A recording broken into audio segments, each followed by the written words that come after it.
විතරම මාර්ම රසක් කටට මේ පට්ට රසක් දැවුනේ. ඔන්න ඉතින් වෙනද වගේම හරිම ආදරෙන් ඔයාලා මගේ channel එකට පිළිගන්නවා. ඉතින් ඔයාලට මම අදත් අරගෙන ආවේ හරිම ඉක්මනින් හරිම ලේසියෙන් හදාගන්න පුළුවන් රසම කෑමක්. ඉතින් අද මම හදන්නේ බිත්තර කරි එකක්. මේකට බිත්තර තම්බන්න ඕනේ, ස්ටීම් කරන්න ඕනේ, ඕම්ලට් දාන්න ඕනේ.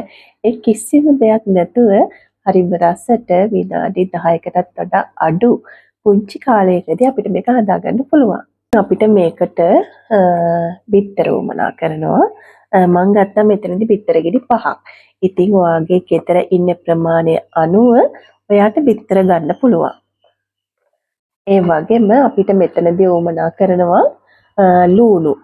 මෙතනදී මම ලොකු ලූණු ගෙඩියක් චූටියට කපාගෙන තියෙනවා. ඒ වගේම තක්කාලි ගෙඩියක් ඒකත් පොඩිවට කපා ගත්තා. අය අම්මිරිස් කරල් දෙකක්. ඒකත් මේ විදිහට කපා ගත්තා. සුදු ලූණු අරන් තියෙනවා. මම මෙතනදී සුදු ලූණු ගත්තේ අර ලූණු අම්මිරිස් තක්කාලි කපා ගත්තා වගේ චූටියට කපාගෙන. ඉතින් මේක අපිට ඕනනම් අර තලලා වුණත් ගන්න පුළුවන්. මම කපා ගත්තා. එතකොට මේක අර චුට්ටක් බිත්තරත් එක්ක අහුවෙද්දී හරිම රසයි. ඒ වගේම ඉඟුරු කෑල්ලක් හොඳට චොප් කරගත්තා. ගම්බිරිස් කුඩු ටිකක් අරන් තියෙනවා. තව අපිට මෙතනදී ඕනේ 3-5 කුඩු ටිකක්, කහ කුඩු ටිකක්, ඒ වගේම මිරිස් කුඩු. තව රස අනුව ලුණු වගේම පොල් තෙල් පොඩ්ඩකුත් ඕනේ. ඉතින් ඔන්න ඔය ටික තමයි උමනා කරන්නේ. ඉතින් එහෙනම් වැඩි වෙලා යවන්න නැතුව අපි බලමු කොහොමද මේ රසම රස බිත්තර කරි එක හදාගන්නේ කියලා. මේක හදාගන්න මම ඉස්සර වෙලාම කරේ මේ විදිහට පෑන් එකක් ටිපේ තියාගත්තා. පෑන් එක රත් වෙද්දී අපි මේකට පොල් තෙල් ටිකක් එකතු කරන්න ඕනේ. ගොඩක් නෙමේ.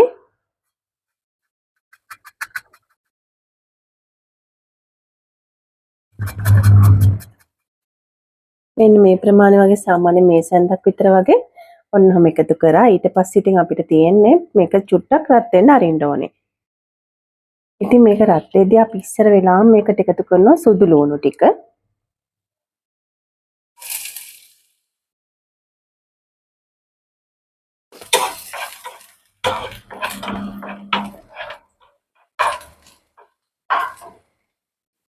ලූණු කෑලි ටික.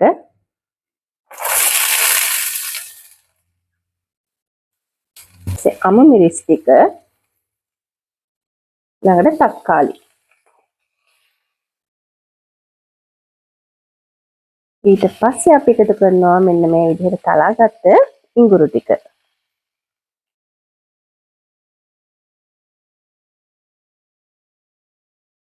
ගම්බිරිස් ටිකත් එකතු කරනවා. ඔන්න ඔය විදිහට ඔක්කොම ටික එකතු කරලා ඉතින් අපි මේක හොඳට කලවම් කරගන්න ඕනේ.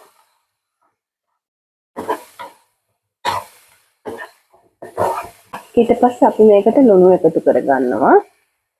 රස අනුව ලුණු ටිකක්, මිරිස් කුඩු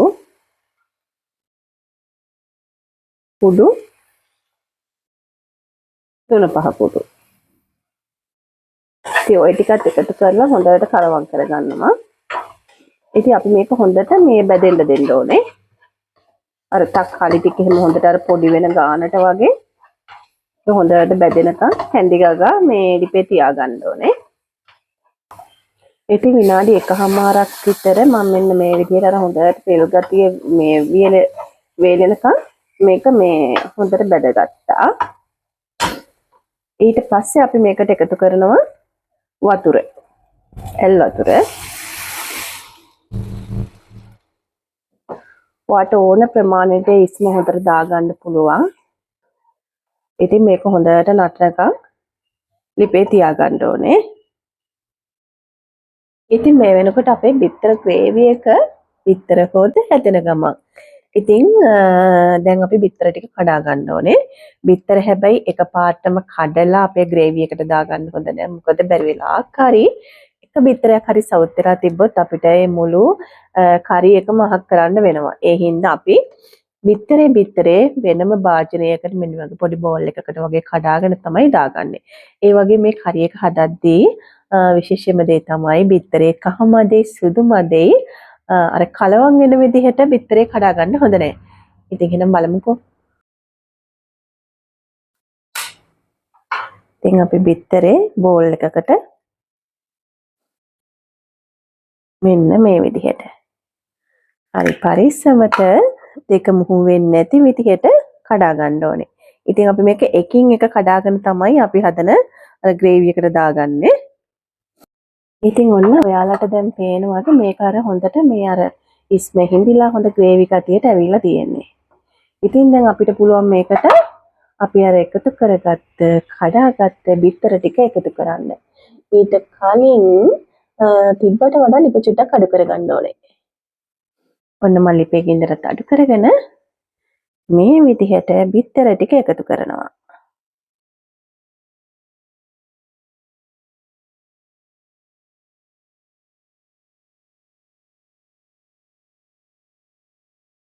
ඉතින් මම පොඩි සෝස් පෑන් එකක් ගත්තේ. ඉතින් පුංචි ඉඩ මදි ගතියකුත් තියෙනවා. ඉතින් ඒ කෙසේ වෙතත්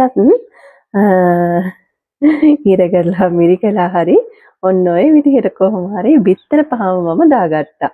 ඉතින් මේක දැන් දාගන්න වෙලාව මම කව ලිප අඩු කරන්න කියලා. ලිප අඩු කරගත්තට පස්සේ අපි මේක එක මදි. අපි මේක වහා ගන්න ඕනේ පියනකින්. මම මෙන්න මේ වගේ ඇලුමිනියම් පියනක් ගත්තා. ඉතින් මේකට ග්ලාස් තියෙන එකක් ගත්තා නම් අපිට මේක හොඳට අර බලා ගන්න පුළුවන් කොහොමද බිත්තරේ තැම්බෙන්නේ කියලා. ඉතින් අපි මේක විනාඩි 2ක් විතර ওই විදිහට තියලා තියමු. ඉතින් අපි චූට්ටක් දැන් මේක අරලා බලමු.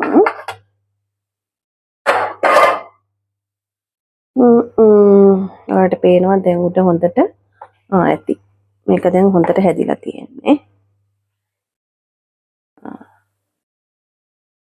මම ඉතින් දැන් ලිප ඔෆ් කරගන්නවා. ලිප ඔෆ් කරා.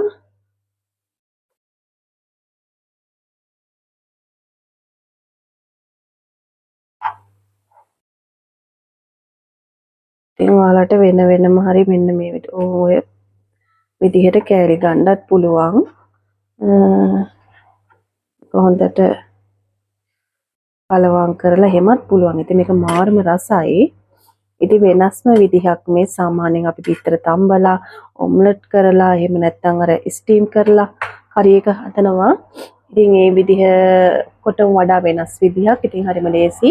කිසිම කරදරයක් නැතුව අපිට මේක හදාගන්න පුළුවන්. ඊතර කරි එක හදාගත්තාම අපිට ආයෙ වෙන මොනවත්ම ඕනේ.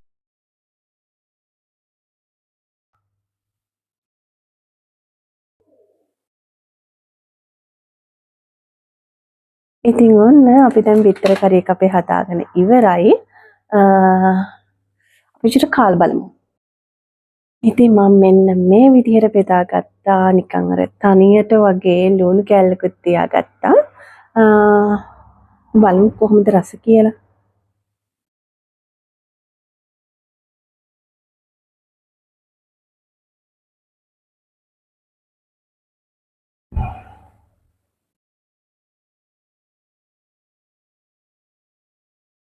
සුපිරි. කියන්න වචන නැහැ. ඒ තරම්ම රසයි.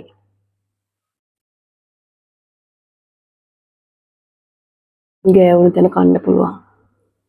ඉතින් මං හිතනවා මේක හොඳයි. මේ සාමාන්‍යයෙන් අර උණ ගැවුනහම කන්න බැරි කට තිත්ත ගතිය හරිම තියෙනවනේ. ඉතින් එහෙම කෙනෙකුට මේක හදලා දෙන්න අපිට කියලා උනනවා. ඒකේ බලන්න මේ ලොකු දේවල් ඕමනා කරන්නේ අපේ ගෙදරම තියෙන දේවල්නේ. ඉතින් ඒ වගේම තමයි ලොකු වෙලාවක් යන්නේ නැහැ. හරිම ලේසියෙන් ඉක්මනින් හදා ගන්න පුළුවන්. හරිම රසට. ඉතින් එහෙනම් වෙනදා වගේම මගේ වීඩියෝ එක බලපුවාලා හැම දෙනාටම පරණ ඉන්න සෙට් කට්ටියටත් අලුතෙන් මාත් එක්ක එකතු වෙන ඔයාලටත් සියලු දෙනාටම ගොඩක්ම ස්තුතියි. එහෙනම් ඉතින් මං ගිහින් එන්නම්. ඔයාලා හැමෝටම සුබම සුබ දවසක්.